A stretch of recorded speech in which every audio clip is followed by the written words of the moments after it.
आप सुन रहे हैं जगत गुरु तत्वदर्शी संत रामपाल जी महाराज द्वारा लिखित पुस्तक जीने की राह का पेज नंबर 102। शब्दार्थ। जिस क्षेत्र में महात्मा गुरुजन नहीं होते और नदी आसपास न बह रही हो, हे भक्त उस देश को त्याग दे। वहां काल की भयंकर प्रताड़ना है। इसलिए हे पाठक जनों, जब भी जिस आयु में सतगुरु मिल जाएं, भक्ति प्रारंभ कर देना। संत गरीबदास जी ने कहा है कि चली गई सो जान दे, ले रहती को राख, उतरी लाव चढ़ाइयो, करो अपूठी चाक। भावार्थ। हे मानव, जो आयु बिना सद्गुरु मिले बीत चुकी हो, वह तो व्यर्थ गई। उसकी चिंता छोड़कर सच्ची लगन से शेष बची आयु में भक्ति करके कल्याण करवा ले। भक्ति पर लगने के पश्चात संसारिक कार्य भी आसान हो जाएंगे। जैसे कुएं से पानी निकालते समय नेजू यानी बाल्टी से बंधी रस्सी चक्र से उतर जाती तो बाल्टी को खींचना कठिन हो जाता था। नेजू को फिर से चक्र पर चढ़ाकर बाल्टी खींचना बहुत आसान हो जाता है। सतगुरु की शरण में आने से पहले लाव यानी रस्सी चक्र से उतरी हुई के समान पानी निकालना कठिन हो रहा था। उसी प्रकार सब कार्य कठिनता से बन रहे थे। भक्ति शुरू करते ही कार्य आसानी से बनने लगे। जैसे रस्सी चक्र पर चढ़ने के पश्चात पानी आसानी से निकलता है। यह विचार नहीं करना चाहिए कि अब तो आयु कम रहती है, अब क्या भक्ति करेंगे। जब भी सत्संग से ज्ञान हो जाए, उसी आयु में दृढ़ता व लगन से भक्ति पर लग जाना चाहिए। आप सुन रहे हैं जगत गुरु तत्वदर्शी संत रामपाल जी महाराज द्वारा लिखित पुस्तक जीने की राह का पेज नंबर 103। भावार्थ।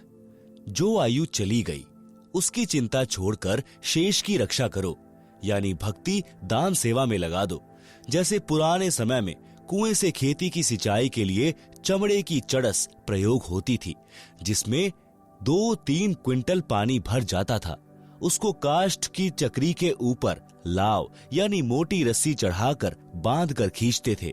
यदि लाव यानी रस्सी चक्री से उतर जाती थी यानी फिसल जाती थी तो उसे खींचना कठिन हो जाता था। उसको जैसे तैसे पुनः चक्री यानी काष्ठ के मोटे घेरे पर चढ़ाया जाता था, जिससे चड़स को बाहर निकालना आसान होता था, जो उससे लाभ लेने का यथार्थ तरीका है। इसलिए हे मानव, यदि गुरु शरण नहीं ली है तो आपकी लाव उतरी पड़ी है। जीवन का प्रत्येक कार्य मुसीबत बना खड़ा है। उस जीवन की लाव को पुनः पुली यानी चक्री पर चढ़ा लो, फिर चलाओ, आसान हो जाएगा। यानी गुरु जी की शरण लेकर अपने जीवन की राह को आसान बनाओ। वैश्या का उद्धार। सत्संग सुनने से जीवन सुधर जाता है। परमेश्वर कबीर जी रात्रि में घर घर में सत्संग करते थे। दिन में अपने निर्वाह के लिए सब श्रोता तथा कबीर जी कार्य करते थे। एक रात्रि में सत्संग चल रहा था। थोड़ी दूरी पर काशी शहर की प्रसिद्ध वैश्या चंपाकली का आलीशान मकान था। उस रात्रि में वैश्या को ग्राहकों का टोटा था, जिस कारण से इंतजार में जाग रही थी। उसको परमात्मा कबीर जी के मुख कमल से प्रिय अमृतवाणी सुनाई दी। सत्संग में बताया गया कि मानव यानी स्त्री पुरुष का जीवन बड़े पुण्यों से प्राप्त होता है। जो स्त्री पुरुष भक्ति नहीं करते, दान सेवा नहीं करते, वे परमात्मा के चोर हैं। गीता अध्याय 3 श्लोक 12 में भी कहा कि जो व्यक्ति परमात्मा से प्राप्त धन का कुछ अंश दान धर्म में लगाए बिना स्वयं ही पेट भरता रहता है, वह तो परमात्मा का चोर ही है। जो मानव चोरी, डकैती, ठगी, वैश्यागमन करते हैं, वे महाअपराधी हैं। जो स्त्रियां वैश्या का धंधा करती हैं, वे भी महाअपराधी हैं। परमात्मा के दरबार में उनको कठिन दंड दिया जाएगा। मानव जीवन शुभ कर्म करने तथा भक्ति करने के लिए प्राप्त होता है। कबीर चोरी जारी वैश्यावृत्ति कभो न करयो कोय, पुण्य पाई नर देही ओछी ठोर न खोए। शब्दार्थ। हे मानव, चोरी जारी यानी पर स्त्री गमन, वैश्यावृत्ति यानी पर पुरुषों से धन के लोभ में स्त्री का संभोग करना कोई भी ना करना। यह मानव शरीर यानी स्त्री पुरुष बहुत पुण्यों से प्राप्त हुआ है। इससे पाप कार्यों को करके गलत स्थान पर जाकर नष्ट मत कर, शुभ कर्म कर, गुरु धारण करके अपना कल्याण करवाओ। मानव शरीर प्राप्त प्राणी को चाहिए कि सर्वप्रथम पूर्ण गुरु की शरण में जाकर दीक्षा प्राप्त करे, फिर आजीवन गुरु जी की मर्यादा में रहकर साधना तथा सेवा दान धर्म करता रहे, अपना दैनिक कार्य भी करे, परंतु सर्व बुराई त्याग दे, उसका कल्याण अवश्य होता है। अध्यात्म ज्ञान के अभाव से मानव यानी स्त्री पुरुष केवल धन उपार्जन को अपना मुख्य लक्ष्य बनाकर जीवन सफर को तय करता है। यदि आपके पास अरब खरब तक धन संपत्ति है जो आपने पूरे जीवन में अटपट छल कपट करके संग्रह की है, अचानक मृत्यु हो जाती है, सारे जीवन का जोड़ा धन तो यही रह गया, साथ तो शरीर भी नहीं गया, साथ गए तो वे पाप जो पूरे जीवन में माया के संग्रह में हुए थे। आप सुन रहे हैं जगत गुरु तत्वदर्शी संत रामपाल जी महाराज द्वारा लिखित पुस्तक जीने की राह का पेज नंबर 104। काया तेरी है नहीं, माया कहां से होए, गुरु चरणों में ध्यान रख, इन दोनों को खोए। कबीर सब जग निर्धना, धनवंता ना कोय, धनवान वही जानिए, जापे राम नाम धन होए। भावार्थ, जिस काया को रोग मुक्त कराने के लिए मानव अपनी संपत्ति को भी बेचकर उपचार कराता है, कहा है कि काया भी आपके साथ नहीं जाएगी। माया की तो बात ही क्या है। पूर्ण गुरु जी से दीक्षा लेकर दिन रात्रि भक्ति कर, गुरु जी के बताए ज्ञान को आधार बनाकर जीवन की राह पर चल। काया तथा माया से मोह हटाकर भक्ति धन संग्रह कर। हे मानव, मानव का पिछला इतिहास देख ले। सर्व सोने की लंका थी, रावण से रणधीर, एक पलक में राज नष्ट हुआ, जम के पड़े जंजीर। भक्ति बिना क्या होत है, भ्रम रहा संसार, रति कंचन पाया नहीं, रावण चली बार। भावार्थ, संत गरीबदास जी ने भी इसी बात का समर्थन किया कि भक्ति बिना जीव को कोई लाभ नहीं होता। माया जोड़ने के लिए आजीवन भटकता रहता है।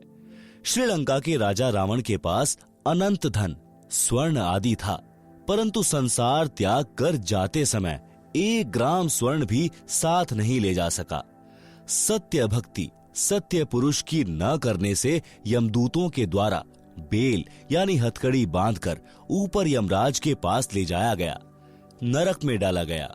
इसलिए हे मानव, अशुभ कर्मों से डर, सत्य भक्ति गुरु धारण करके कर। शंका समाधान करते हुए परमेश्वर कबीर जी ने सत्संग में बताया कि आध्यात्मिक ज्ञान के ना होने के कारण अच्छे व्यक्तियों से भी पाप हुए हैं। जब उन्होंने सत्संग सुना तो सर्व अपराध त्याग कर भक्ति करके अपना कल्याण कराया है। परमात्मा कबीर जी ने बताया कि मेरे पास साधना के वे यथार्थ मंत्र हैं जो सर्व पापों को नष्ट कर देते हैं, पुण्य बच जाते हैं। जैसे वर्तमान में वैज्ञानिकों ने ऐसी औषधि खोजी है जो खेती में डालने से घास व खरपतवार को नष्ट कर देती है, फसल सुरक्षित रहती है। ये मंत्र मैं अपने लोक से लेकर आया हूं। सोहम शब्द हम जग में लाए, सार शब्द हम गुप्त छिपाएं। शब्दार्थ ऊपर किया है। ऋग्वेद मंडल 9 सूक्त 95 मंत्र 2 में भी प्रमाण है कि परमात्मा इस संसार में प्रत्यक्ष प्रकट होकर अपनी अमृतवाणी द्वारा मुक्ति के सत्य मार्ग की प्रेरणा करता है। वह परमात्मा सब देवों का देव यानी सर्व का मालिक भक्ति के गुप्त नामों का आविष्कार करता है। यदि कोई महापापी भी है, सत्य साधना करने लग जाता है और भविष्य में कोई पाप नहीं करता है, तो उसके सर्व पाप समाप्त हो जाते हैं।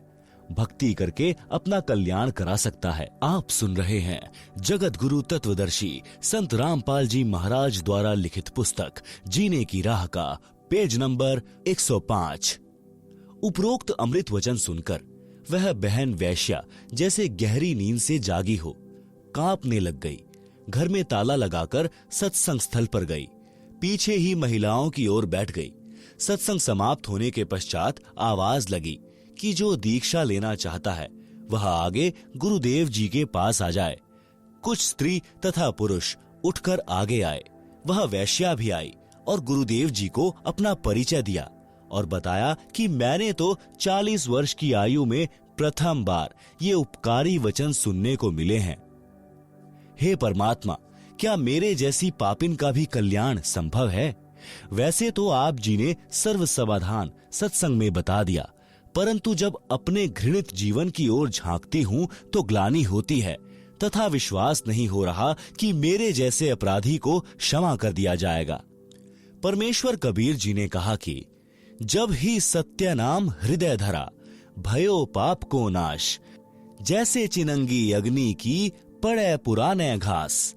भावार्थ, जैसे करोड़ टन सूखे घास का ढेर लगा हो, यदि उसमें एक तीली माचिस की जलाकर डाल दी जाए तो उस घास को राख बना देती है। फिर हवा चलेगी जो उस राख को भी उड़ाकर ले जाएगी। काम तमाम हुआ। इसी प्रकार करोड़ों जन्मों के भी पाप क्यों ना हो, मेरे सच्चे मंत्र का जाप उसे जलाकर राख कर देगा। भविष्य में कोई गलती ना करना, कल्याण हो जाएगा। यजुर्वेद के अध्याय 8 मंत्र 13 में भी यही प्रमाण है कि परमात्मा अपने भक्त एन सह घोर पापों का नाश कर देता है, जीव का कल्याण कर देता है। उस बहन ने पाप का कार्य यानी वैश्या का धंधा त्याग दिया। परमात्मा कबीर जी से दीक्षा लेकर मर्यादा का पालन करते हुए आजीवन साधना करके चंपाकली ने मोक्ष प्राप्त किया। रंका बंका की कथा। परमेश्वर कबीर जी से चंपाकली ने पूछा कि हे भगवान, इस पाप की संपत्ति और रुपए का क्या करूं? परमेश्वर कबीर जी ने कहा कि बेटी, इस नरक के धन को दान कर दे। घर पर जाकर चंपाकली ने विचार किया कि यदि सर्वधन दान कर दिया तो खाऊंगी क्या? कोई कार्य और है नहीं। चंपाकली सत्संग में अधिक समय जाने लगी। एक दिन सत्संग में बताया गया कि रंका यानी पुरुष तथा बंका यानी स्त्री परमात्मा के परम भक्त थे। तत्व ज्ञान को ठीक से समझा था, उसी आधार से अपना जीवन यापन कर रहे थे। उनकी एक बेटी थी जिसका नाम अंबिका था। अंबिका को अंबिका कहते थे। एक दिन नामदेव भक्त ने अपने गुरुजी से कहा कि गुरुदेव, आपके भक्त रंका व बंका बहुत निर्धन हैं।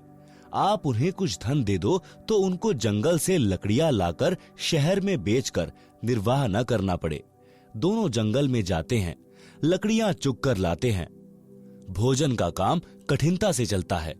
गुरुदेव बोले, भाई, मैंने कई बार धन देने की कोशिश की है, परंतु ये सब दान कर देते हैं। 2-3 बार तो मैं स्वयं वेश बदलकर लकड़ी खरीदने वाला बनकर गया हूं। उनकी लकड़ियों की कीमत अन्य से 100 गुना अधिक दी थी। उनकी लकड़ियां प्रतिदिन 2-2 आना की बिकती थी। मैंने 10 रुपए में खरीदी थी। उन्होंने 4 आना रखकर शेष रुपए मेरे को सत्संग में दान कर दिए। अब आप बताओ कि कैसे धन दूं? भक्त नामदेव जी ने फिर आग्रह किया कि अब की बार धन देकर देखो, अवश्य लेंगे।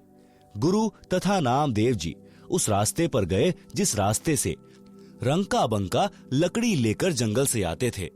गुरु जी ने रास्ते में सोने यानी गोल्ड के बहुत सारे आभूषण डाल दिए जो लाखों रुपए की कीमत के थे। नामदेव तथा गुरुदेव एक झाड़ के पीछे छिपकर खड़े हो गए।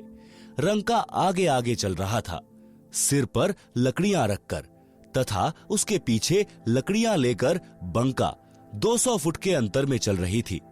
भक्त रंका जी ने देखा कि स्वर्ण आभूषण बेशकीमती हैं और बंका नारी जाती है।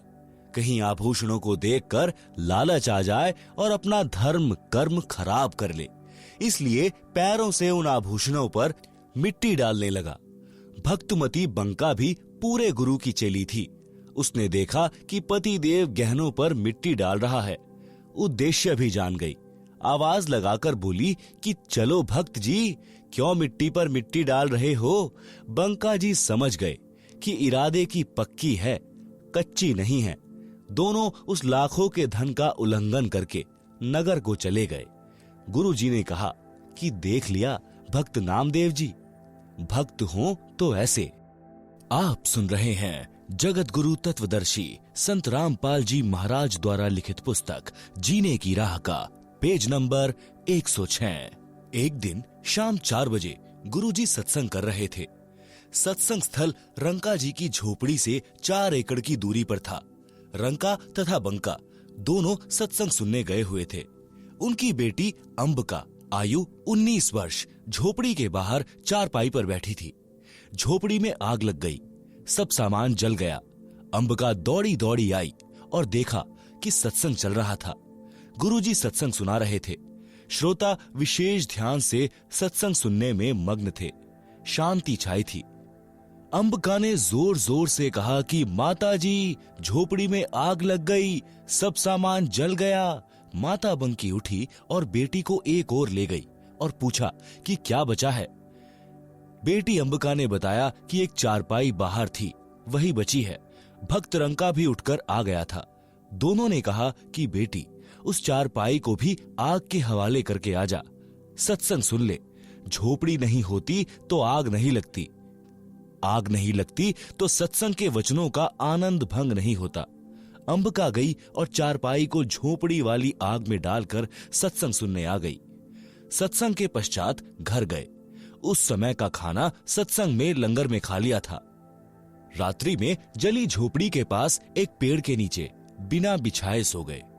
भक्ति करने के लिए वक्त से उठे तो उनके ऊपर सुंदर झोपड़ी थी तथा सर्व बर्तन तथा आटा दाल आदि आदि मिट्टी के घड़ों में भरा था। उसी समय आकाशवाणी हुई कि भक्त परिवार, यह परमात्मा की मेहर है, आप इस झोपड़ी में रहो, यह आज्ञा है गुरुदेव की। तीनों प्राणियों ने कहा कि जो आज्ञा गुरुदेव। सूर्योदय हुआ तो नगर के व्यक्ति देखकर आश्चर्यचकित रह गए कि जो झोपड़ी दूसरे वृक्ष के साथ डली थी उस पुरानी की राख पड़ी थी। नई झोपड़ी 1 सप्ताह से पहले बन नहीं सकती थी। सबने कहा कि यह तो इनके गुरुजी का चमत्कार है। नगर के लोग देखें और गुरुजी से दीक्षा लेने का संकल्प करने लगे। हजारों नगरवासियों ने दीक्षा ली। यह सब लीला परमेश्वर कबीर जी ने काशी शहर में प्रकट होने से लगभग 200 वर्ष पूर्व की थी। उस समय भक्त नामदेव जी को भी शरण में लिया था। उपरोक्त कथा प्रसंग सुनकर भक्तमती चंपाकली के मन का भय समाप्त हो गया और सर्व संपत्ति तथा धन परमात्मा कबीर गुरुजी को समर्पित कर दिया। परमात्मा ने कहा कि बेटी, जब तू ही मेरी हो गई तो संपत्ति तो अपने आप ही मेरी हो गई। इस मेरी संपत्ति को उतनी रख ले जितने में तेरा निर्वाह चले, शेष दान करती रह। भक्तमती चंपाकली ने वैसा ही किया। मकान रख लिया और अधिकतर रुपए गुरुजी की आज्ञा अनुसार भोजन भंडारे यानी लंगर में दान कर दिए। आप सुन रहे हैं जगत गुरु तत्वदर्शी संत रामपाल जी महाराज द्वारा लिखित पुस्तक जीने की राह का पेज नंबर 107। कबीर जी द्वारा शिष्यों की परीक्षा लेना। बंदी छोड़ कबीर परमेश्वर जी द्वारा अनेकों अनहोनी लीलाएं करने से प्रभावित होकर 64 लाख शिष्य बने थे। परमेश्वर तो भूत भविष्य तथा वर्तमान की जानते हैं। उनको पता था कि ये सब चमत्कार देखकर तथा इनको मेरे आशीर्वाद से हुए भौतिक लाभों के कारण मेरी जय जयकार कर रहे हैं। इनको मुझ पर विश्वास नहीं है कि मैं परमात्मा हूं, परंतु देखा देखी कहते अवश्य है कि कबीर जी हमारे सद्गुरु जी तो स्वयं परमात्मा आए हैं। अपने लाभ भी बताते थे। एक दिन परमेश्वर कबीर जी ने शिष्यों की परीक्षा लेनी चाहिए कि देखूं तो कितने ज्ञान को समझे हैं। यदि इनको विश्वास ही नहीं है तो ये मोक्ष के अधिकारी नहीं है, ये तो मेरे सिर पर व्यर्थ का भार है। यह विचार करके एक योजना बनाई। अपने परम शिष्य रविदास से कहा कि एक हाथी किराए पर लाओ।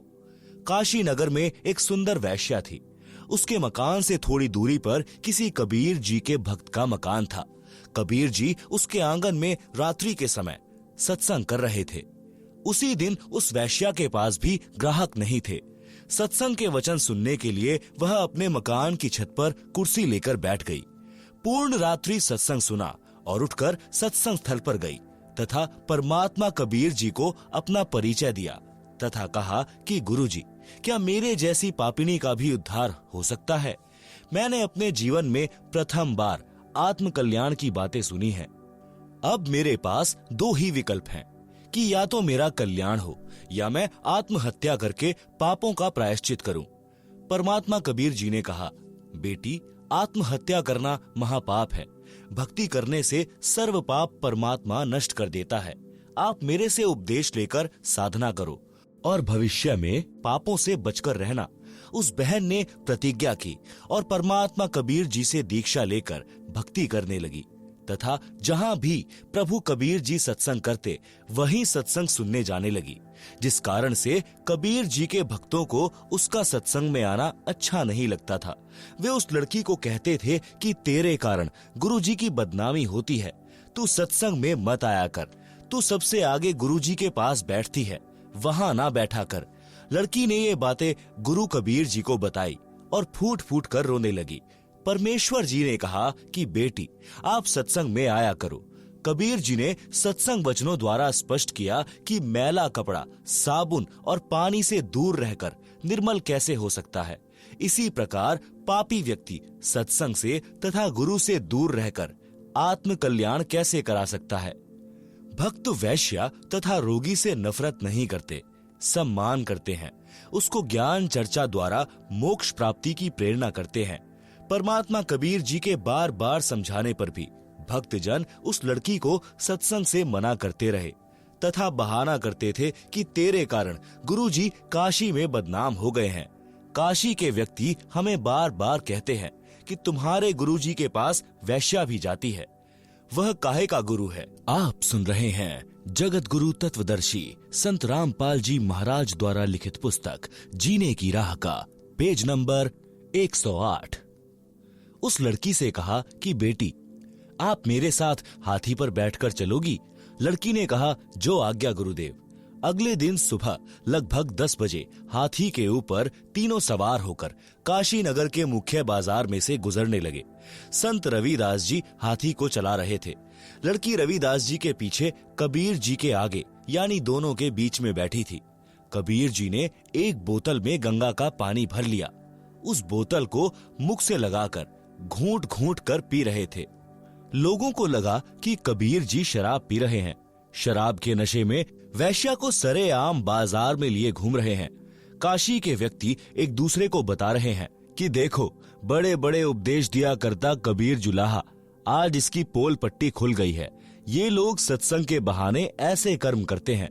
काशी के व्यक्ति कबीर जी के शिष्यों को पकड़ पकड़ कर लाकर दिखा रहे थे कि देख, तुम्हारे परमात्मा की करतूत, शराब पी रहे हैं, वैश्या को लिए सरेआम घूम रहा है। यह लीला देखकर वे 64 लाख नकली शिष्य कबीर जी को त्याग कर चले गए। पहले वाली साधना करने लगे।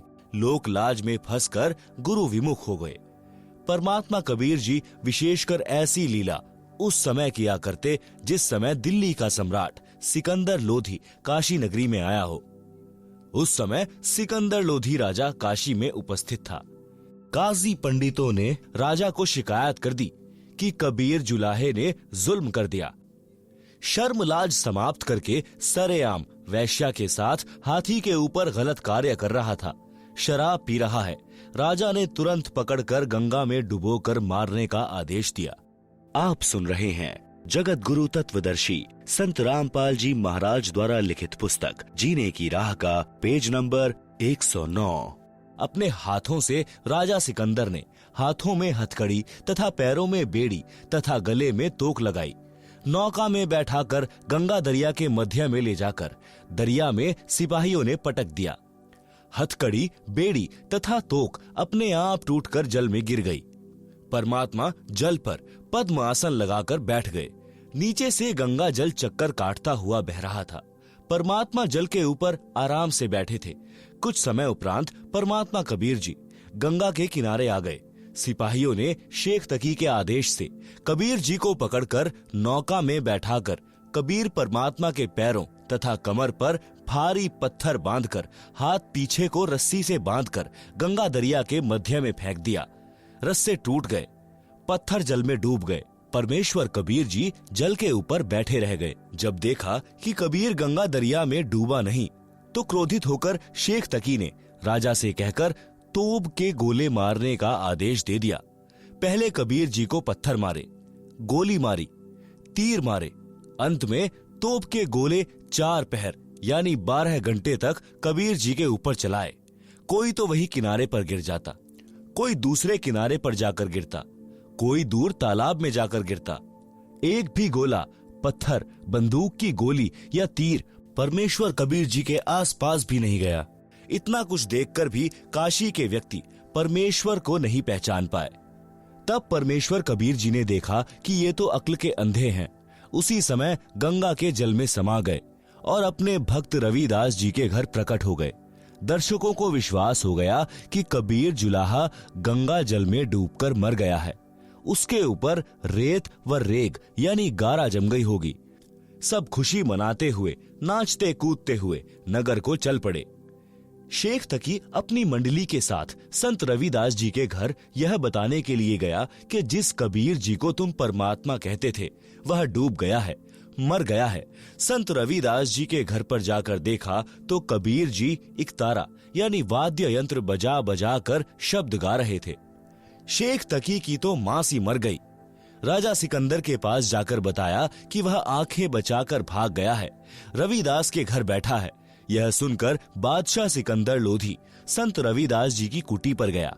परमात्मा कबीर जी वहां से अंतर ध्यान होकर गंगा दरिया के मध्य में जल के ऊपर समाधि लगाकर जैसे जमीन पर बैठते हैं ऐसे बैठ गए। रविदास जी से पूछा कि कबीर जी कहां पर हैं? संत रविदास जी ने कहा कि हे बादशाह जी, वे पूर्ण परमात्मा हैं, वे ही अलख अल्लाह हैं। आप इन्हें पहचानो, वे तो मर्जी के मालिक हैं, जहां चाहे चले जाएं। मुझे कुछ नहीं पता कहां चले गए, वे तो सबके साथ रहते हैं। उसी समय किसी ने बताया कि कबीर जी तो गंगा के बीच में बैठे भक्ति कर रहे हैं। सब व्यक्ति तथा राजा व सिपाही गंगा दरिया के किनारे फिर से गए। राजा ने नौका भेजकर मल्लाहों के द्वारा संदेश भेजा कि बाहर आए। मल्लाहों ने नौका कबीर जी के पास ले जाकर राजा का आदेश सुनाया कि आपको सिकंदर बादशाह याद कर रहे हैं, आप चलिए। परमेश्वर कबीर जी उस जहाज यानी बड़ी नौका में बैठकर किनारे आए। आप सुन रहे हैं जगत गुरु तत्वदर्शी संत रामपाल जी महाराज द्वारा लिखित पुस्तक जीने की राह का पेज नंबर 110। राजा सिकंदर ने फिर गिरफ्तार करवाकर हाथ पैर बांधकर खूनी हाथी से मरवाने की आज्ञा कर दी। चारों ओर जनता खड़ी थी। सिकंदर ऊंचे स्थान पर बैठे थे।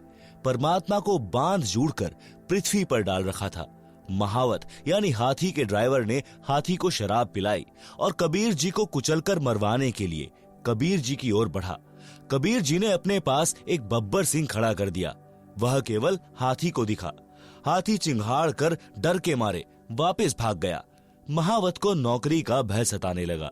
हाथी को भाले मार मार कर कबीर जी की ओर ले जाने लगा, परंतु हाथी उल्टा भागे। तब पीलवान यानी महावत को भी शेर खड़ा दिखाई दिया तो डर के मारे उसके हाथ से अंकुश गिर गया। हाथी भाग गया। परमेश्वर कबीर जी के बंधन टूट गए। कबीर जी खड़े हुए तथा अंगड़ाई ली तो लंबे बढ़ गए। सिर आसमान को छुआ दिखाई देने लगा। प्रकाशमान शरीर दिखाई देने लगा। सिकंदर राजा भय से कांपता हुआ परमेश्वर कबीर जी के चरणों में गिर गया। क्षमा याचना की तथा कहा कि आप परमेश्वर हैं, मेरी जान बख्शो, मेरे से भारी भूल हुई है। मैं अब आपको पहचान गया हूँ, आप स्वयं अल्लाह पृथ्वी पर आए हो। तब परमेश्वर कबीर जी काशी नगर में आए तथा उसी गणिका के मकान में चौक में बैठ गए। लड़की परमात्मा के चरण दबा रही थी। परमेश्वर कबीर जी के पैर अपनी सांथलों यानी घुटनों से ऊपर की टांग पर रख लिए। नोट: इन वाणियों का शब्दार्थ ऊपर संक्षेप में किया है। फिर गणिका के संग चले, शीशी भरी शराब, गरीब दास उस पुरी में जुल्हा भया खराब। तारी बाजी पुरी में भिष्ट जुल्ह दी नीच, गरीब दास गणिका सजी दहूं संतों के बीच। गावत बैन बिलास पद, गंगा जल पीवंत, गरीबदास बेहल भये मतवाले घूमंत। भड़ुआ भड़ुआ सब कहें कोई न जाने खोज। दास गरीब कबीर करम बांटत शिर का बोझ। देखो गनी का संगी लई कहते कौम 36। गरीब दास इस जुलहदी का दर्शन आन हदीस। शाह सिकंदर को सुनी भिष्ट हुए दो संत। गरीब दास चारों वरण उठी लागे सब पंथ। चारी वर्ण शट आश्रम दोनों दीन खुशाल। गरीब दास हिंदू तुरक पड़या शहर गली जाल। शाह सिकंदर कह गए सुनी कबले अरदास। गरीब दास तलबा हुई पकड़े दोनों दास। कहो कबीर यो क्या किया गनिका लिन्ही संग। गरीब दास भूले भक्ति परया भजन में भंग। सुनो सिकंदर बादशाह हमरी अरज आवाज। गरीब दास वह राखिसी जिन योह साज्या साज। जड़ियां तोक जंजीर गल शाह सिकंदर आप। गरीब दास पदलीन है तारी अजपा जाप। हाथों जड़ी हथकड़ी पग बेड़ी पहिराए। गरीब दास बीच गंग में तहां दीन्हा छिटकाए। झड़ी गए तोक जंजीर सब लगे किनारे आए। गरीब दास देखे खलक स्यों काजी बादशाह। नीचे नीचे गंगा जल ऊपर आसन थीर। गरीब दास बूढ़े नहीं बैठे अधर कबीर। यो अचरज कैसा भया देखें दोनों दीन। गरीब दास काजी कहे बांधी दिया जलसीन। गल में फांसी डारी करी बांधो शिला सुधारी। गरीब दास यह जुलहदी जब बूढ़े गंगधार। शिला धरी जब नाव में बांधी गले कबीर। गरीब दास फंद टूटी के ना डूबे जल नीर। शिला चही शाह और को देखत काशी ख्याल। गरीब दास कबीर का आसन अधर हमाल। तीर बाण गोली चले तो प्रहकल्यों शोर। गरीब दास उस जुलहदी के गई एक नहीं और। अधर धार गोले बहें जल के बीच गभाख। गरीब दास उस जुलहदी पर शस्त्र छूटे लाख। तो प्रहकले सब चले तीर बाण कमान। गरीब दास वह जुलहदी जल पर रहे अमान। अधरी धार अपार गति जल पर ही लगी समाधि। गरीब दास निज ब्रह्म पद खेले आदि अनादि। जुलम हुआ बूढ़े नहीं शस्त्र लगे ना बाण। गरीब दास इब कौन गति कैसे लीजे प्राण। लगी समाधि अगाध में बिचरे काशी गंग। गरीब दास की लोल सर छुहे चरण तरंग। चारी पहर गोले बगे धमी मुलक मैदान। गरीब दास पोखर सुखे रहे कबीर अमान। अपनी करनी सब करी थाके दोनों दीन। गरीब दास अब जुलहदी पैठी गए जलमीन। डूब्या डूब्या सब कहें हो गए गारत गोर। गरीब दास कबले धनी तुम आगे क्या जोर। आनंद मंगल होत है बटे बधाई बेग। गरीब दास उस जुलहदी पर फिर गई रेती रेग। हस्ती घोड़े चढ़त हैं पान मिठाई चीर। गरीब दास काशी खुशी बूढ़े गंग कबीर। जावो घरी रे दास के हिलकारे हजूर। गरीब दास खुशिया कहो कहियो नहीं कसूर। झालरी ढोलक बजत है गावे शब्द कबीर। गरीब दास रे दास संगी दोनों एक ही तीर। काजी पंडित सब गए शाह सिकंदर उठ। गरीब दास रे दास के भेष गए जटजूट। कोठी कुठले सब झके बासन टींडर गोली। गरीब दास रह दास सुनो कहां गए वह बोल। वे प्रगट पूर्ण पुरुष हैं अविनाशी अलख अल्लाह। गरीब दास रह दास कहे सुनो सिकंदर शाह। सूरजमुखी सुभान सर खिले फूल गुलजार। गरीब दास काजी पंडित करता शाह पुकार। शाह सिकंदर फिर गए उस गंगा के तीर। दास गरीब कबीर हरि बैठे ऊपर नीर। बैठी मलाह जिहाज में गए धार के बीच। गरीब दास हरि हरि करे प्रेम फुहारे सींच। करी अरज मलाह तहां दीन दुनी बादशाह।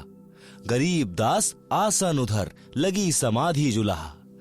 भंवर फिरत हैं गंग जल फूल उगाने कोटि, गरीब दास तहां बंदगी हरिजन हरि की ओट। संकल सीढ़ी लाय करी उतरे तहां मलाह, गरीब दास हम बंदगी याद किए बादशाह। बैठ कबीर जहाज में आए गंगा घाट, गरीब दास काशी थकी हांडे बहु विधि बाट। आप सुन रहे हैं जगत गुरु तत्वदर्शी संत रामपाल जी महाराज द्वारा लिखित पुस्तक जीने की राह का पेज नंबर 111। शब्दार्थ वाणी नंबर 726 से 730 का शब्दार्थ। परमात्मा कबीर जी ने शिष्यों की परीक्षा लेने के उद्देश्य से एक शीशी में गंगा दरिया का जल भर लिया।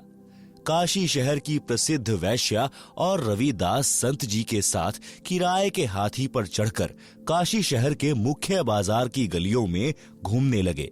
शीशी से मुख लगाकर जल पी रहे थे, परंतु अदा कर रहे थे जैसे शराब पी रहे हैं। रविदास जी हाथी को चला रहे थे, पीछे वैश्या बैठी थी। वैश्या के पीछे कबीर जी वैश्या के गले में हाथ डालकर आशिक की तरह अभिनय कर रहे थे। काशी शहर के व्यक्ति यह सब देखकर हाथों से तालियां बजाने लगे और कहने लगे कि देखो, कबीर नीच जुलाहा वैश्या को साथ लेकर शराब के नशे में वैश्या के गले में हाथ डालकर मतवाला होकर घूम रहा है। परमात्मा कबीर जी भक्ति के शब्द कविता गा रहे थे और झूम रहे थे। जनता समझ रही थी कि गाने गा रहा है। अभद्र तरीके से वैश्या से लिपटा बैठा है। इसने लोक लाज भी उतार दी है। काशी नगर के सब नागरिक कबीर जी को भड़वा भड़वा यानी व्यभिचारी व्यभिचारी कहने लगे, परंतु इस राज को कोई नहीं समझ पा रहा था कि परमात्मा कबीर जी सतगुरु रूप में अनेकों शिष्यों को दीक्षा दे चुके थे। उनके पापों का भार अपने सिर पर ले रखा था। शिष्य गुरु आज्ञा का पालन नहीं कर रहे थे, उनके भार से मुक्त हो रहे थे। शिष्यगण यह लीला देखकर नाम दीक्षा त्याग कर कबीर जी से दूर हो गए। उनके सत्संग विचार भी सुनने के लिए सत्संग जाना भी त्याग दिया। जितने शिष्यों ने नाम त्यागा, उनका भार कबीर जी के सिर से उतर गया। काशी शहर के 36 बिरादरी के व्यक्ति कह रहे थे कि देखो, गणिक यानी वैश्या को साथ लेकर चल रहा है। इस जुलाहे कबीर के दर्शन से भी पाप लगता है। आप सुन रहे हैं जगत गुरु तत्वदर्शी संत रामपाल जी महाराज द्वारा लिखित पुस्तक जीने की राह का पेज नंबर 112 है। वाणी नंबर 731 से 754 का शब्दार्थ। उन दिनों में दिल्ली का राजा सिकंदर लोधी काशी में ठहरा हुआ था, क्योंकि वह पूरे पुराने भारत का सम्राट था। उसके अधीन छोटे राज्य भी थे। काशी नगर का नरेश बीर देव सिंह बघेल भी सिकंदर के अधीन था।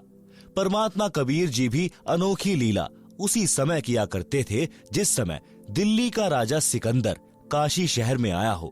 परमेश्वर तो जानते हैं कि जितने भी मानव जिस जिस धर्म के हैं तथा अन्य जीव सब उसी के अपने बच्चे हैं, उन्हीं के वचन से उत्पन्न हैं। पिता होने के नाते परमेश्वर कबीर जी भी अपने बच्चों को काल ब्रह्म के चंगुल से निकालने के लिए प्रयत्न करते रहते हैं। परमेश्वर कबीर जी चाहते थे कि किसी तरह सिकंदर को मेरे सामर्थ्य का पता चल जाए और यह अपने राज वाले क्षेत्र में मेरे सत्य ज्ञान के प्रचार में सहयोग करे तथा अपना भी कल्याण करवाए।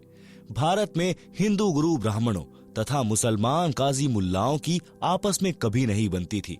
धर्म के नाम पर झगड़ा खड़ा किए रहते थे, परंतु जब कबीर जी की त्रुटि उन्हें मिल जाती तो सब एक होकर कबीर जी का जोरदार विरोध करते थे। कारण यह था कि परमात्मा कबीर जी दोनों धर्मों के प्रचारकों के ज्ञान को गलत सिद्ध करते थे। कहते थे कि इन धर्म प्रचारकों को अपने धर्म ग्रंथों का भी ज्ञान नहीं है। सब के सब शास्त्रों के विरुद्ध ज्ञान व भक्ति बताते हैं, जिस कारण से साधकों को कोई अध्यात्म लाभ परमात्मा की ओर से नहीं मिल रहा है। कबीर जी से दीक्षा लेने वालों को तुरंत लाभ मिलता था। यही कारण था कि उस समय परमात्मा कबीर जी के 64 लाख शिष्य हो गए थे। सब महादुखी थे। दीक्षा व आशीर्वाद से सबका कष्ट नष्ट होकर सब सुखी हो गए थे। कबीर जी के अनुयायी हिंदू तथा मुसलमान दोनों ही बहुसंख्या में बन रहे थे, जिस कारण से वे धर्म प्रचारक यानी धर्म गुरु कबीर जी से घोर ईर्ष्या रखते थे। इस घटना से उनको पंख लग गए। विचार किया कि दिल्ली का सम्राट भी आया है, आज इस जुलाहे को मौत की सजा दिलाएंगे। यह विचार करके हजारों की संख्या में दोनों धर्मों के व्यक्ति राजा सिकंदर के पास विश्राम गृह में गए। कारण का पता लगने पर राजा सिकंदर ने जनता को प्रसन्न करने के लिए कहा कि अभी गिरफ्तार करवाकर उस कबीर को मौत के घाट उतारता हूँ। संत रविदास जी तथा परमात्मा कबीर जी दोनों को पुलिस पकड़ लाई। संत रविदास जी को तो छोड़ दिया, क्योंकि कबीर जी ने सब अपनी गलती मानी थी।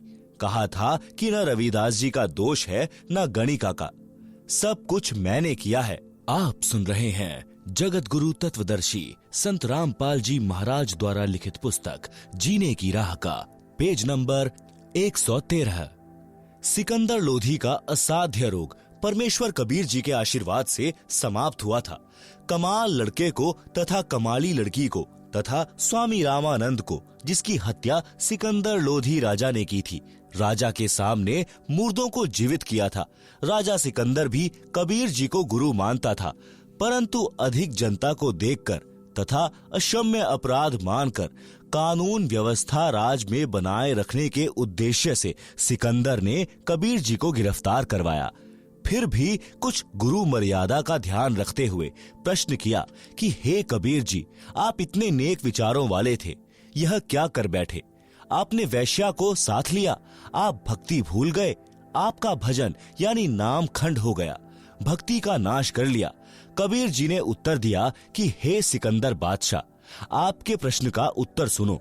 जिस परमेश्वर ने सब ब्रह्मांडों को बनाकर सुरक्षित रखा है, वह मेरी भी रक्षा करेगा।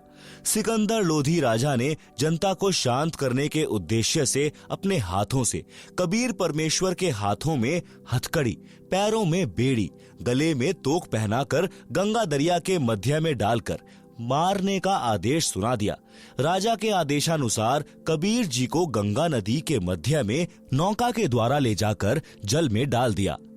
परमेश्वर कबीर जी के हाथों की हथकड़ी, पैरों की बेड़ी तथा गले की तोक वाली जंजीर टूटकर जल में गिर गई और परमात्मा कबीर जी जल के ऊपर बैठे रहे।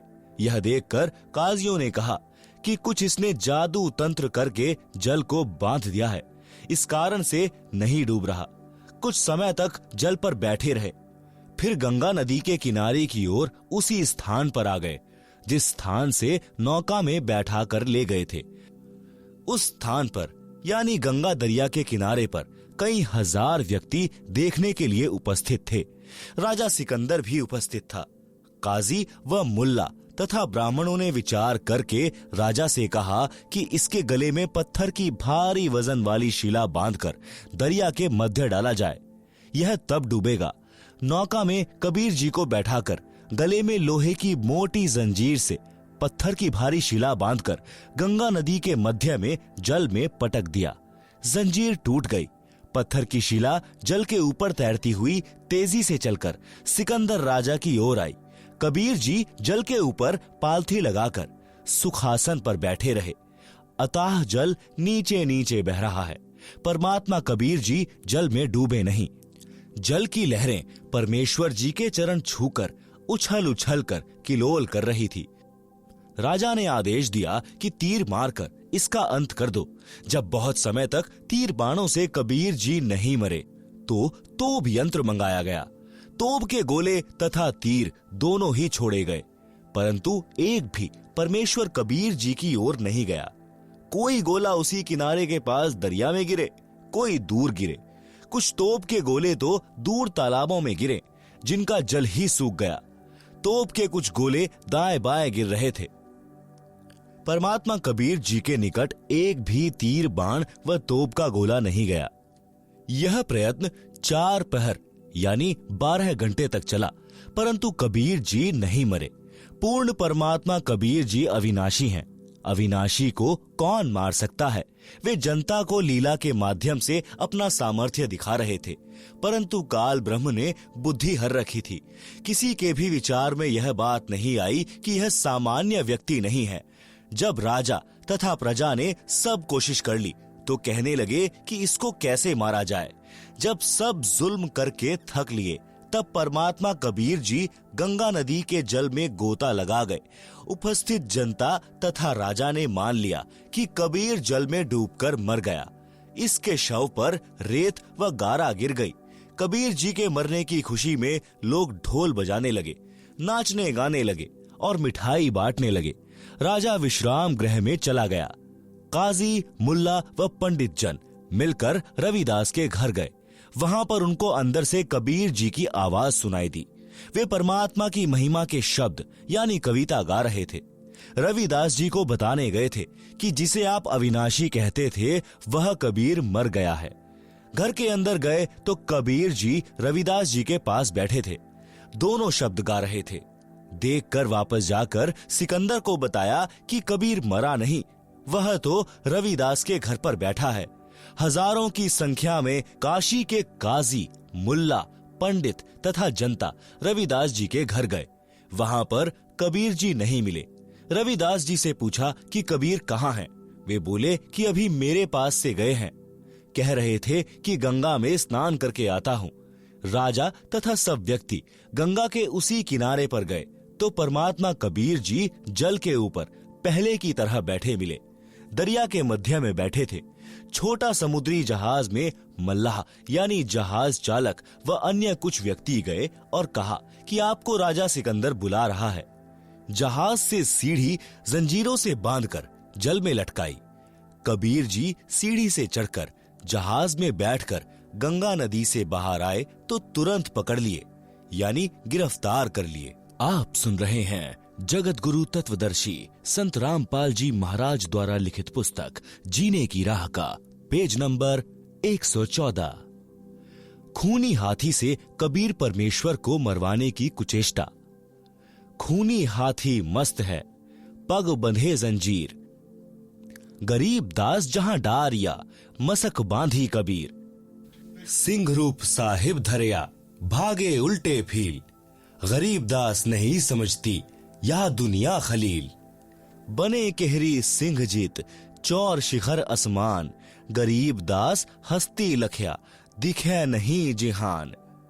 कूटे शीश महावत, अंकुश शीर गरगाप। गरीब दास उल्टा भगे, तारी दीजे थाप। भाले को खो मारिए, चरखी छूटे पाख। गरीब दास नहीं निकट जाए, किलकी देवे लाख। जैसी भक्ति कबीर की, ऐसी करे ना कोय। गरीब दास कुंजर थके, उल्टे भागे रोए। दुम गोवे मूंडी धुने, सैन न समझे एक। गरीब दास दिखे नहीं, आगे खड़ा अलेख। पीलवान देखा तबे, खड़ा केहरी सिंह। गरीब दास आए तहां, धरी मौला बहुरंग। उतरे मौला अरस्ते, भाव भक्ति के हेत। गरीब दास तब शाह लखे, कबीर पुरुष सहेत। लीला की कबीर ने, दो रूप में रहे दीस। दास गरीब कबीर के, पास खड़े जगदीश। जंभाई अंगड़ाइयां, लंबे भय दयाल। गरीब दास उस शाह को, मानो दर्शा काल। कोटि चंद्र शशिभान मुख, गिरद कुंड दुमलील। गरीब दास तहाना टिके, भागी गए रणफील। नयन लाल भौपीत हैं, डूंगर नख पहाड़। गरीब दास उस शाह को, सिंह रूप दीदार। मस्तक शिखर स्वर्ग लग, दीरग देह बिलंद। गरीब दास हरि उतरे, काटन जम के फंद। गिरद नाभि निर्भय कला, दुदकारे नहीं कोय। गरीब दास त्रिलोकी में, गाज तास की होय। जीव नरसिंह प्रहलाद के, यू वह नरसिंह एक। गरीब दास हरियाइया, राखन जन की टेक। बार बार सताए कर, मस्तक लीना भार। गरीब दास शाह यों कहे, बक्सो इब की बार। तहां सिंह ल्यो लीन हुआ, परचा इब की बार। गरीब दास शाह यों कहे, अल्लाह दिया दीदार। सुन काशी के पंडितों, काजी मुल्ला पीर। गरीब दास इसके चरण लियो, अल्लाह अलेख कबीर। योह कबीर अल्लाह है, उतरे काशी धाम। गरीब दास शाह यो कहे, झगर मुए बेकाम। काजी पंडित रूठया, हम त्याग्यायो देश। गरीब दास षटदल कहे, जादू सिहर हमेश। इन जादू जंतर किया, हस्ती दिया भगाए। गरीब दास इतनार हैं, काशी बिडरी जाए। काशी बिडरी चहों दिशा, थांभन हारा एक। गरीब दास कैसे थंभे, बिडरे बहुत अनेक। आप सुन रहे हैं जगत गुरु तत्वदर्शी संत रामपाल जी महाराज द्वारा लिखित पुस्तक जीने की राह का पेज नंबर 115। शब्दार्थ वाणी नंबर 767 से 789। परमात्मा कबीर जी के हाथ पैर बांधकर एक मैदान के अंदर डाल दिया, जहां पर घोर अपराधियों को कठोर दंड दिया जाता था। वर्तमान के स्टेडियम जैसा वह मैदान होता था। राजा तथा पदाधिकारी स्टेज पर बैठते थे। दर्शक चारों ओर खड़े होते थे। मनुष्यों को मारने के लिए हाथी को प्रशिक्षित किया जाता था। उसे शराब तथा रक्त पीने का चस्का लगाया जाता था। उसे खूनी हाथी कहते थे। राजा सिकंदर तथा अन्य मंत्रीगण बैठे थे। प्रजा चारों ओर खड़ी थी। खूनी हाथी को महावत यानी हाथी को वश करके चलाने वाला व्यक्ति कबीर जी की ओर मारने के लिए लाया तो परमेश्वर कबीर जी ने एक सिंह का रूप दिखाया, जो केवल हाथी को दिखाई दे रहा था। हाथी ने शराब पी रखी थी। सिंह को देखकर भय के कारण उल्टा भाग गया। महावत ने हाथी को भालों से मारा, परंतु कबीर जी की ओर हाथी नहीं गया। परमात्मा कबीर जी ने महावत को भी सिंह खड़ा दिखा दिया। महावत भी डरकर हाथी से गिर गया। हाथी भाग गया। परमात्मा कबीर जी के बंधन टूट गए और खड़े हुए। खड़ा होकर अंगड़ाई ली और जम्भाई यानी उबासी ली। बहुत लंबे हो गए। सिर आकाश को छू रहा था। शरीर से असंख्य सूर्यों का प्रकाश निकल रहा था। यह केवल राजा सिकंदर को दिखाई दिया। राजा भयभीत होकर खड़ा होकर मैदान में आया और कहा कि मेरी जान बख्श दो, मेरे से बड़ी गलती हुई है। मेरे को परमात्मा का दर्शन हो गया है। जनता से राजा ने कहा कि यह अल्लाहू अकबर है, कबीर रूप में पृथ्वी पर आया है। इसके चरण छूकर अपना कल्याण करवा लो।